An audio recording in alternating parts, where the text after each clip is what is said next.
సాంప్రదాయం ఎలా వచ్చింది, ఎప్పటి నుంచి ఇలా జరుగుతుంది? వెంకటగిరిలో కలరా వ్యాధి ప్రబలింది. అప్పుడు శీతల యంత్రం ఇక్కడ స్థాపించారు. ఈ శీతల యంత్రానికి పోలేరమ్మ ప్రతిష్ఠించి అప్పటి ప్రజల కోసం వెంకటగిరి రాజావారు స్థాపించారు. అప్పటి నుండి ఈ శీతల యంత్రం అమర్చిన కాడి నుంచి వెంకటగిరి నలువైపుల గౌళ్ళు రాళ్ళు శీతల యంత్రాలు వేశారు. ఒకప్పట్లో సత్యకాలంలో ఈ చుట్టుపక్కల గౌళ్ళు రాళ్లే వెళ్ళి కైవల్య నదిలో పూర్వీకులు చెప్పేవారు. అప్పటి నుండి ఈ వెంకటగిరి జాతర మొదలైంది.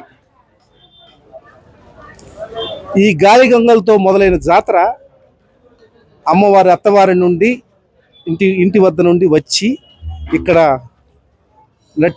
నడివీధిలో నిలబెట్టి అక్కడి నుండి బేస్తవారం, గురువారం, లక్ష్మీవారం ఆ రోజు సాయంత్రం 4 గంటలకు అమ్మవారిని సాగనంపుతారు.